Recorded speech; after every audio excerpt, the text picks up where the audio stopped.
All right, good morning, everyone. You have Robin and Lavelle here. We're not going to turn our camera on, so we're just going to talk today, and we are recording, so we're going to try to keep this fairly brief so anybody listening to us on the record isn't bored out of their mind. Welcome. Some of you have maybe heard about this project already. It's the Farm Financial Skills for Kansas Women in Ag. It is our signature program for the Farm Management PFT. More importantly, it's a very exciting project that we were able to obtain a grant to do that we really saw a need for. So we're going to give a brief overview of kind of what it is, and then gather some feedback and just tell you about how to get signed up for it and what that entails, I guess. So this is just our goals of what we plan to do, and I know some of these are lofty as we look at short, medium, and long-term goals. Really what we want participants to do is understand financial statements, and that being the balance sheet, income statement, and cash flow. And we do know that the more they work with these and not just listen about them, the more apt they are to actually use and apply what they learned on their own operations. So to really drive that home, we're going to be doing a hands-on financial activity with a case farm. So they'll be connecting and hearing us as a lecture on Zoom, but then there'll be a case farm that is going to be facilitated as kind of a worksheet or activity at the local level. So we're hoping after exposing them to these activity lectures, they're going to be making more informed management decisions, increasing their use of these financial management techniques on their own operation, and developing that financial management plan for their own operation that they can use after this project is completed. Long term, we're hoping, we have a lot of financial stress right now in the ag industry, as I'm sure everybody knows.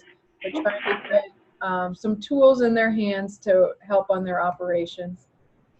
And if you can mute your line, we will ask for questions at the end, but if you could keep it muted for now, please.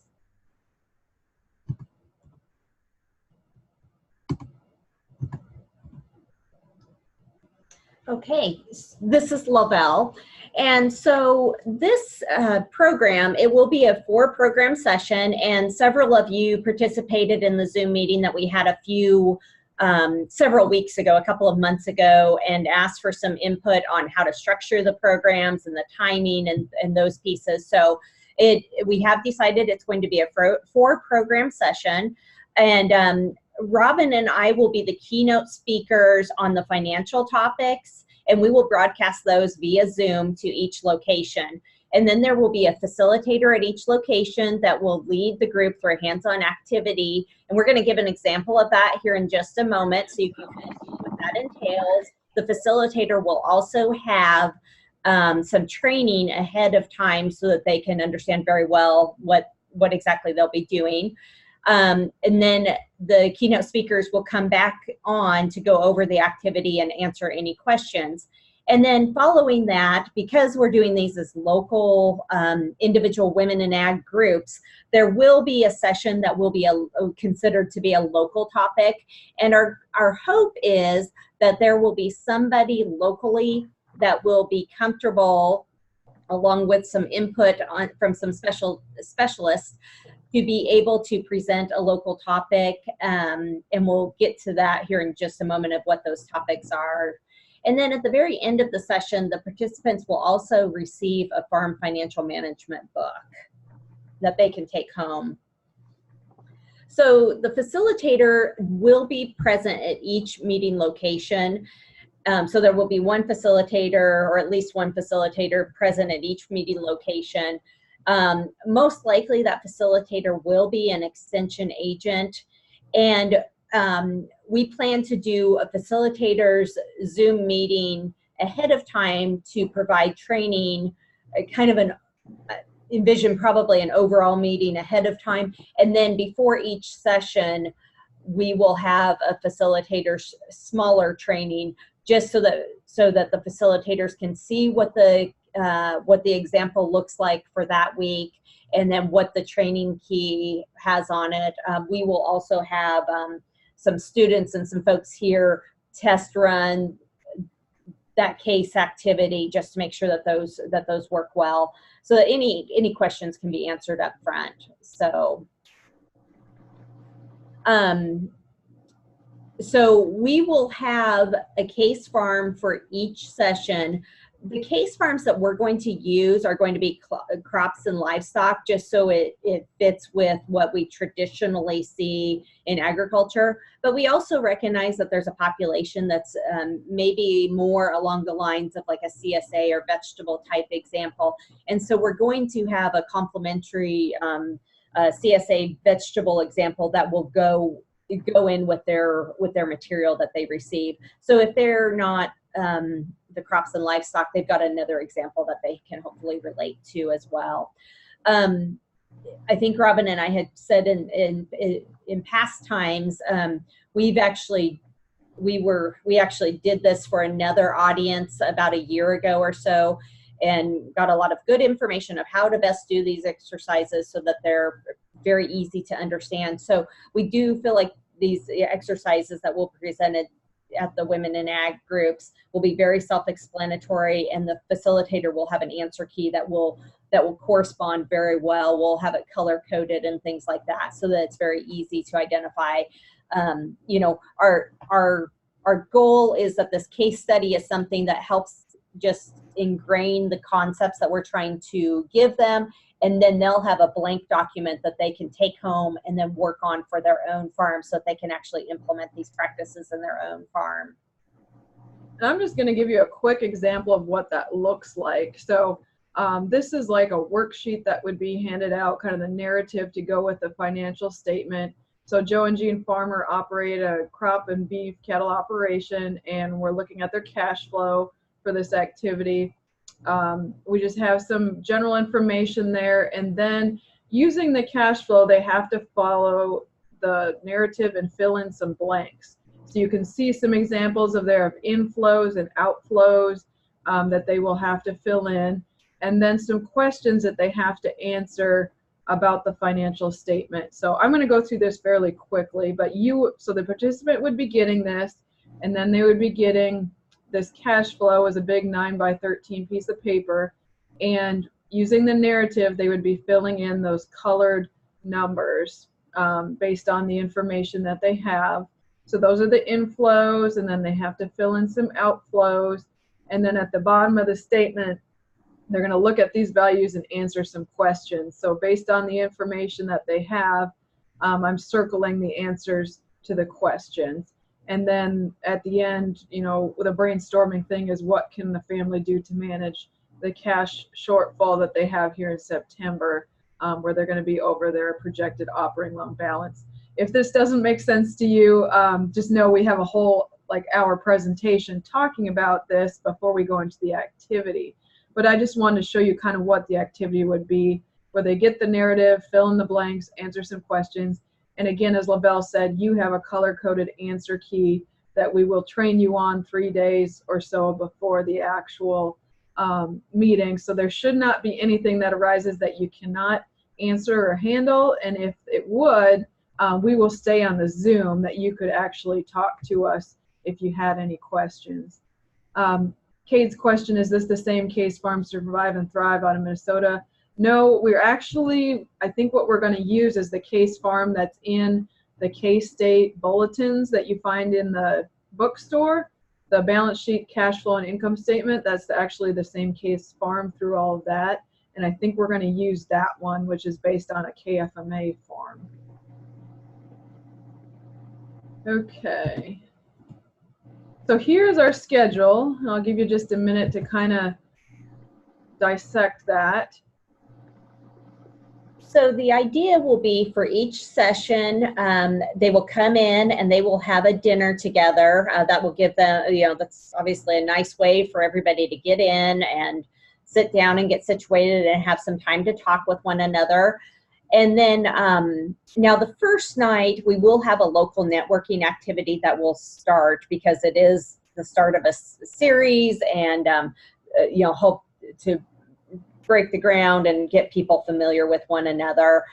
And then, but most of the meetings, we will go right into the financial topic as the first thing after they're done with their eating their dinner. So we'll have the financial topic, which Robin and I will present, and then have the activity. And then following that will be a local activity. So for example, in session 2, that local topic will be around the stress that families are feeling right now, and emphasizing some things about that this stress is a little bit different than some of the stress that we normally see. Session 3, for example, will be around managing the family living expenses and how to create a budget for those and things like that. Session 4, we want to help them kind of bring that home, put together a big picture plan, and we hope to have a motivational speaker type, somebody that's uplifting so that they can leave on a positive note. And then we will have a gift for them that night as well, which will be a financial book that they can take home with as well. Our goal will be to have them wrapped up and ready to leave, or that they are free to leave by 8:30, so that they can get home and get kids fed and all those activities that they need to do. So just to kind of, we'll talk about this a little bit more, but just to get you thinking. So session 2 and 3, the local topics, this is a different stress. Elaine Johannes is going to be our lead on that, and we're going to be asking a person at each location to take the lead on that topic. So when you register, we need to register to be a host site. You need to have someone in mind that is going to do that presentation, along with the managing family living expense presentation. So somebody locally will be in charge of doing those 2 presentations. It does not need to be the same person, but just as you're thinking about that, so we are going to work with Elaine and Elizabeth Kiss to put those together, but that is something we are really hoping can be presented locally by either the ag or the fax agent.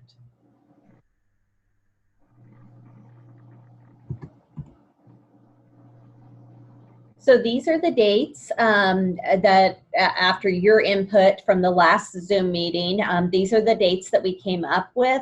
And again, those would start at with the dinner and then conclude by 8:30. And we would like the participants to commit to the entire series so that they get the benefit of all of the information, and then they're able to take that information back to their farm. There will not be a charge for the program on our end, but we are asking the local agent to organize the mill. As with the, if you were on the last call, we had talked about the registration fee, and this was a pretty good price point from a lot of folks' place, is that registration fee was important to get people to commit to come to it, but also not being such an overwhelming fee that it was too much. So the price point that seemed to be identified mostly was a fee of about $40, which would break down to $10 per location, which covers hopefully the food. $10 per meal. Yeah. And we really want this to be consistent across the state. We don't want one host site being more expensive than the other. So if this is not enough, we ask you to find some local sponsorship, bank or something like that, that can supplement if you are doing more expensive meals than $10 a plate. And there was a note, or there was some concern raised last time about, but if there are a few families or 1 or 2 who cannot afford the $40 and that seems reasonable in your mind that that's unaffordable, we'd like to have the option for scholarships, but we don't have funding in the grant to help with that, and so we're hoping that could be locally funded or covered with some sponsorship or something along those lines. And I guess if that doesn't seem reasonable, maybe if you want to reach out and let us know if that doesn't seem like that's doable. So this is just an example. We want to give them a financial book at the end. This is one that was used when we were part of the Washington State program a year ago. And I do like it in a lot of ways. There's a lot of land-grant university professors that were authors on this. It's written very much applied so that, you know, producer could pick this up and read it and understand it. It's not like a student textbook. My only hesitation is that it is published by Moses, which is the Midwest Organic Association, which I don't have a problem with, but I don't know if some producers are going to discount it because of that being the publisher. Again, this will be covered by our grant, so we will get a better price on it than what's listed there. But if you have any suggestions for a different financial book that you've come across, we're not committed to this one. If you have any suggestions, just please let us know. As we're going through this fall and preparing for this, we're going to try to look for what else is available out there.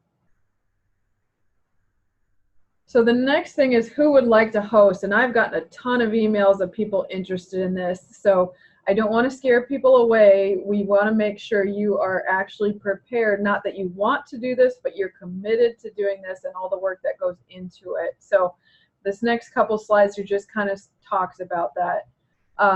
We like to see at least 8 people. I think if you get too small of a group, there's just not enough viewpoints for a good, meaningful discussion. But at the same time, if you get really above 20, 25, there's almost too many. So we're looking for smaller groups that can kind of connect with each other and network, you know, to go through these 4 sessions. We have no limit on the amount of sites. I know some of them might get kind of close together, and as long as there's enough participants, that's no problem at all. If we get to, you know, end of registration and we have some sites that only have a couple people, I would encourage that site just to try to, you know, provide transportation to bring their participants to the next closest site or something like that. You know, big thing in red there, we have to have a good internet connection. I'm sure you've all been a part of meetings where the technology hasn't worked, and it is extremely frustrating. So your host site needs to be pretty much foolproof as far as internet connection. You don't need to talk back to us if you don't have that technology. All you need is a big screen so they can see the presentation and audio, that they can hear it well. And if you have questions, you can type them in or ask them, you know, as well. So making sure you're ready to commit. We're not going to finalize host sites until October 18th, so that's a month from now. So make sure you talk to the group that you want to work with locally, the surrounding agents or whatever, figure out who's going to do those local presentations, and then by October 18th, there'll be a Qualtrics link here for you to actually register. So when you go to register as a host site, this is what it's going to be asking you. The host site building name and address. I want one main contact person for each location. So when we do statewide marketing materials, it's that person's name, email, and phone on that statewide marketing material things, and not a whole bunch of people, just one person that can kind of be the lead contact. We're going to ask other agents who's also involved. And then the 2 things I really want you to think about before you register is who would do those local presentations. It's not going to be an easy thing, especially the stress one. I think you're going to have a person that's comfortable talking about this topic. So we, again, are going to provide training with the help of Elaine Johannes and Elizabeth Kiss, but someone needs to be prepared to do these presentations locally. Guess that's the end of our slides. So we did pretty good timing-wise in getting through those. Let's open it up for questions. So either unmute your microphone or go ahead and type it in the chat.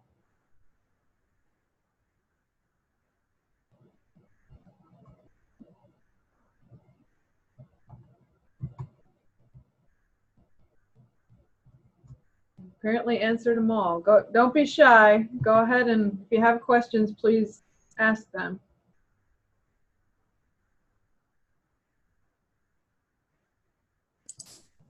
Robin? Yes. This is Carol. I'm pretty new at some of this, and so maybe I missed it, but are the topic, the managing family living expenses and the stress, are those presentations that are already done and we would just train on those to present them, or is that something we would put together ourselves? So actually this morning we met with Elaine Johannes and Elizabeth Kiss, and the understanding is that they are going to be taking the lead on putting those presentations together, and then training the local people to do them. So that's why we're asking when you register as a host site with that Qualtrics link that you name who those people will be that are doing those presentations, so we can give Elaine and Elizabeth a list of who they have to work with and then can provide the training to those people. Okay, thank you. I just wanted to be sure I understood. Yeah, good question. Thank you, Carol.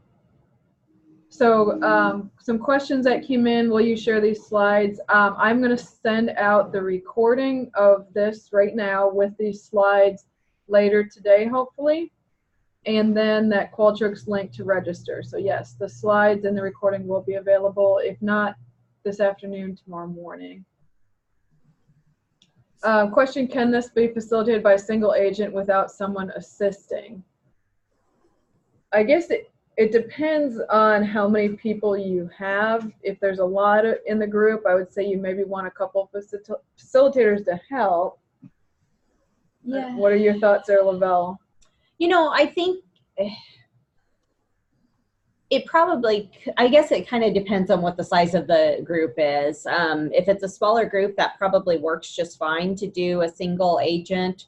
And if you're, I'm not sure if the question is to just facilitate the exercise or if it's to facilitate the exercise and to do the local topic both.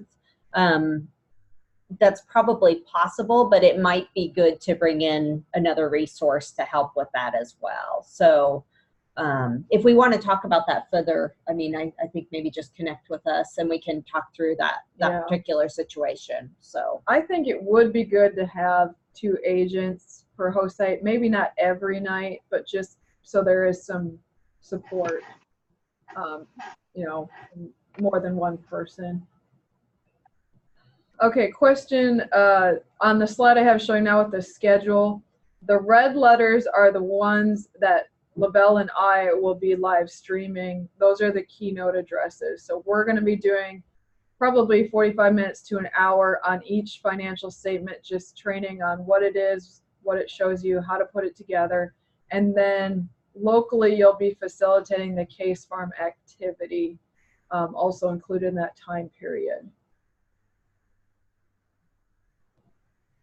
And the thing about a couple counties working together to make sure we get a good, meaningful size group, I completely agree with that. You know, I would like to see, you know, some multi-county groups, unless there are, I know there's some counties out there that already have a women's group going, and that this could just be a program for them that are already in existence. So I'm not going to say you can't just work as a single county, but I would encourage you to work as a group if possible.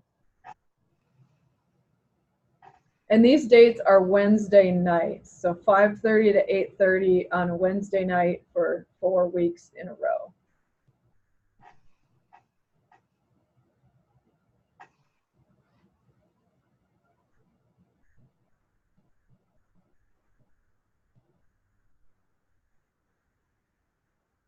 Okay, any more questions? Or, you know, we would also take advice. You know, we've gathered a lot of input our first Zoom, but if there's anything on here that you think we maybe should reconsider, please tell us as well.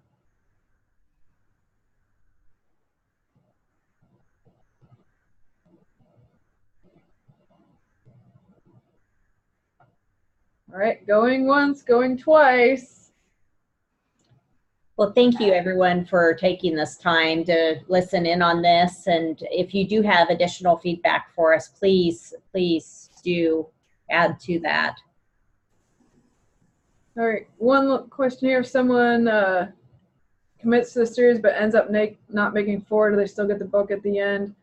You know, I think we realize things come up and there might be a night that someone misses a meeting, but I think the thing is you're talking to local producers that want to be a part of this, emphasizing that it's key to make all 4 just so that they get the complete information, because it does build on, you know, each night builds on the previous night. So trying to throw the expectation out there that you are committing to these 4, but if you've missed one, we're not going to withhold your book, I guess. So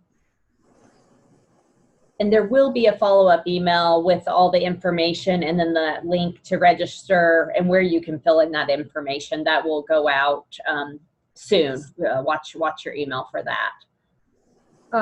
Plan if there's bad weather, makeup session. That's probably, Amanda, a good suggestion for us to think about. Maybe just the February 12th, would be our makeup date. So maybe keep that next Wednesday open in case. That's probably a great idea, Amanda. That's smart. So type of marketing publication prior to registration. Yes, so the plan is, so October 18th, we want to finalize the host sites so we can develop statewide marketing materials that have all of the host sites, all of the contact people that if someone wants to register, they can get a hold of them and that kind of thing. We're going to do statewide marketing, but I think a lot of this is really personal invitation at the local level that makes this successful. So we'll provide you with marketing materials that you can use locally, but yeah, a lot of it will also fall on you as well to try to make your host site successful.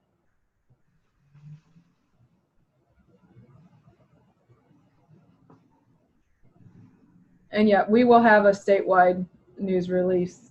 Yeah. I think we already have that on the calendar actually. So yeah, and I know it's going to be featured in Mary Lou's blog. She's agreed to do that as well. And I think even if you have Facebook forums or anything like that you utilize within your county or your district, it'd be great to spread that word that way as well. And I think the women managing the farm, the larger women managing the farm, is willing to share this information as well.